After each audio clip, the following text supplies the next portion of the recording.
Hi there, I'm Michelle Godlewski, an American girl who called the cornfields of Illinois home until over 10 years ago when I started navigating the chaos of life overseas.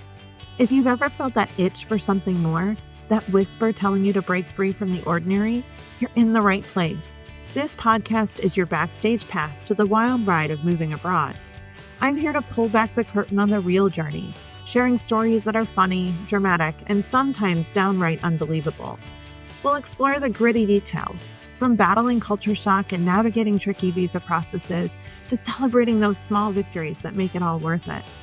So whether you're daydreaming about a new life abroad or already in the thick of it, grab your passport and let's explore what it really means to live life beyond borders. Welcome to A Broadly Speaking.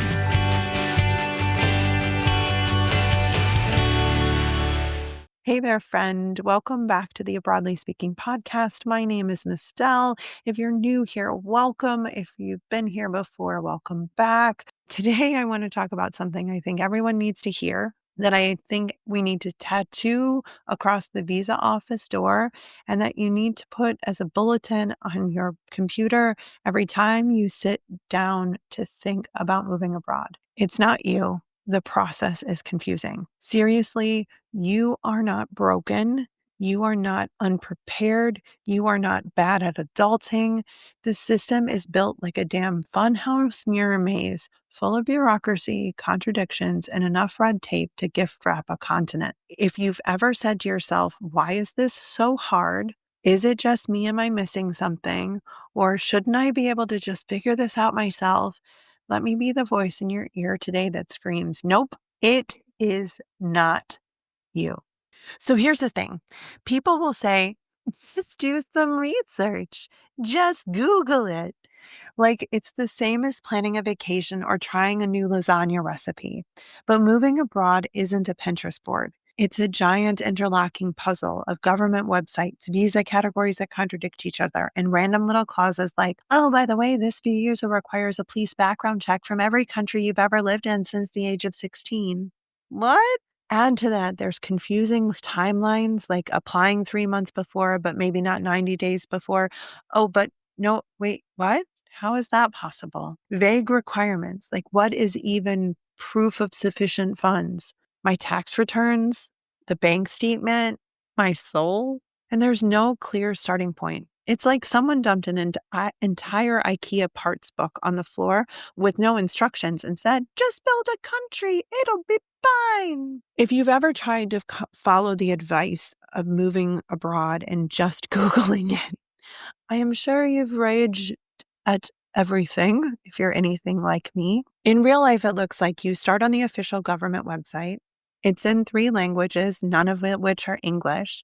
There's a link that goes to another agency's site. That site has a PDF that was last updated in 2014. You Google again and land on a forum where someone wrote, I think this is right, but don't quote me, LOL.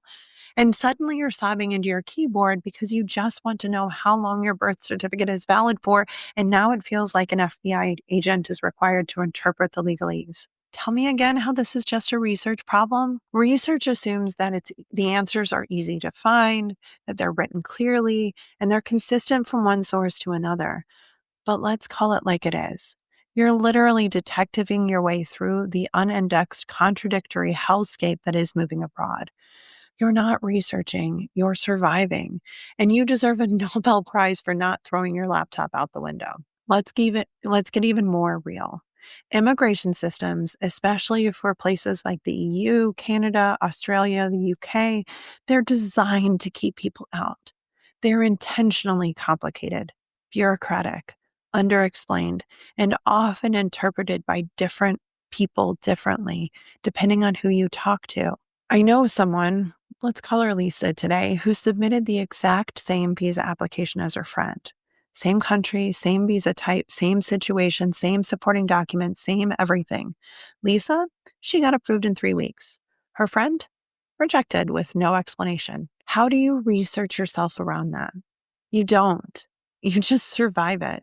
You advocate for yourself, you appeal, you cry, you scream into your pillow, you drink a lot of wine, and sometimes you just start over. Now multiply that stress by the fact that you're trying to do this while working a full-time job, or you're raising kids, you're managing finances, and you're possibly dealing with the trauma from why you're moving in the first place, whether it's political, economic, personal, safety, whatever it is. No one talks about how much emotional labor goes into all of this, right? And it feels like you're the only one going through it. And I just want you to know you're not. You're not alone in this system. You're not doing it wrong. The systems were not built with clarity in mind. They were built to manage migration, to filter people out, and to make you jump through hoops. They're not user friendly. They're not transparent. And they absolutely weren't designed for you to feel empowered. You know what I hear from people a lot in my community? I feel like I must be missing something obvious. Why does everyone else online seem to have this figured out already? Let's pause. You're not missing something. They're just not showing you the 97 tabs open on their browser, the breakdown they had at the post office, or the moment they cried in their bank because the teller needed a utility bill, but they couldn't get utilities until they had a bank account. It's like a snake eating its own tail, and it is absolutely not your fault. So much online content about moving abroad, especially on social media, makes it seem like just about being brave or spontaneous. Like, quit your job, book a flight, follow your dreams, go! And I love a good bold move, but let's be real, this is not eat, pray, love. It's more like eat paperwork, pray for approval, and love that you're still waiting for an email from the immigration office on whether or not your visa's been approved. When we pretend this process is easy, we isolate the people who are struggling. We shame ourselves for not having it all together, and we completely ignore how wildly inequitable the entire process is. Because as much as most people won't tell you, privilege plays a huge role in all of this. Privilege is what passport you hold, how much money you have in the bank, whether you're not or not your job lets you work remotely, whether you have a partner to lean on when the paperwork starts to crush your soul. It's not just about grit or guts, it's also about access. And when you're on the outside of that privilege bubble, it's not just hard, it feels personal, like you're the one who can't hack it.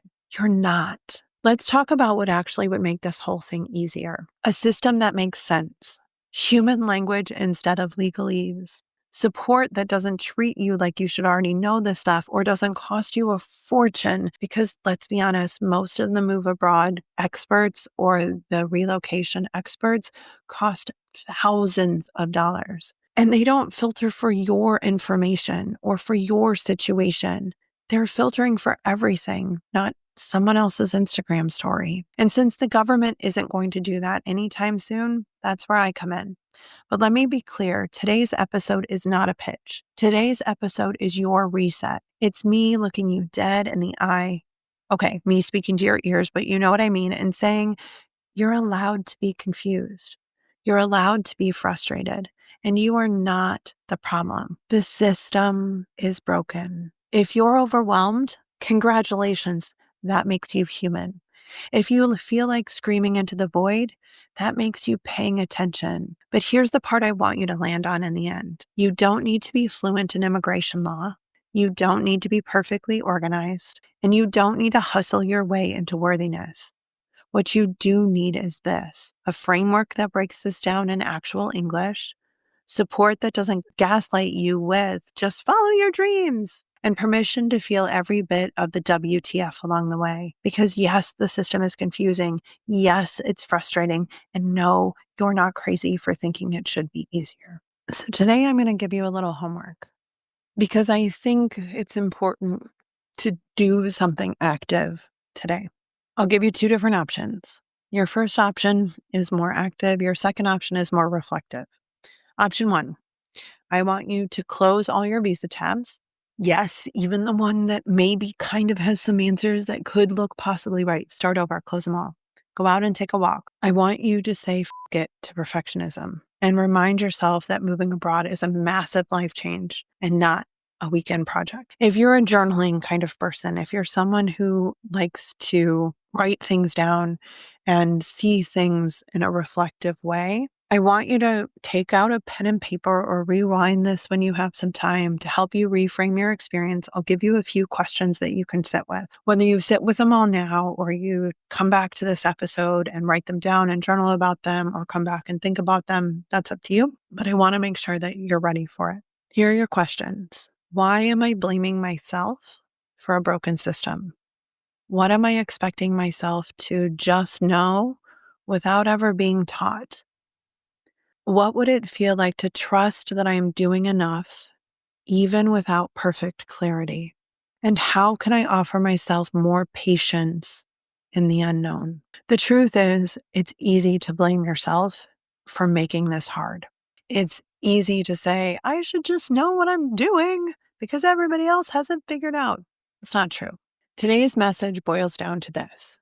If your Google searches are a mess, if you've read the same embassy page 5 times and still don't understand what they want, if you've postponed your move because you just can't figure out the first step, you're not failing. The system is failing you. You're still smart. You're still capable.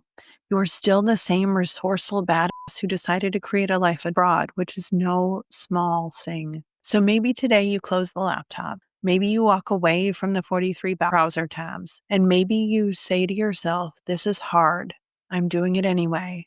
But I'm allowed to admit that this is hard. Because the only thing that's worse than a confusing process is believing that it's your fault.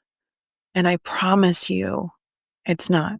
You are not a failure. You are a badass who's doing something brave, complicated, and honestly pretty bureaucratically hostile. So yeah, you're likely going to cry sometimes. You're going to want to rage quit a visa website. You're going to feel like you're the only one who doesn't get it. And then you're going to keep going. You're going to stand up and do it again. This podcast, this community, it exists to say the quiet part out loud. You are not alone. If you need more help decoding this whole process, I've got programs, tools, resources that take the Google spiral off your plate. But even if you never use a single one of them, I want you to know one thing. You've got this. Confused, overwhelmed, imperfect, but you're still moving forward. If today's episode gave you a bit of sanity back, please feel free to share it with a friend. Text it to someone who you know who's trudging through that visa nonsense with you. Leave a review that helps the podcast more than you know. Let's normalize how hard this really is. Let's speak the quiet part out loud and make space for people doing it anyway. Until next time, remember, it is not you. The system is the flaming dumpster fire disaster, but you're unstoppable. Thanks for tuning in to Broadly Speaking. If today's episode got you dreaming a little bigger or thinking a little braver, go ahead and hit subscribe, leave a review, or share it with someone who's ready for their own adventure. And hey, don't be a stranger. Come hang out with me over on Instagram at @IamEstelle for the real, unfiltered life abroad. Keep that passport handy, and remember, life's too short to stay in one place.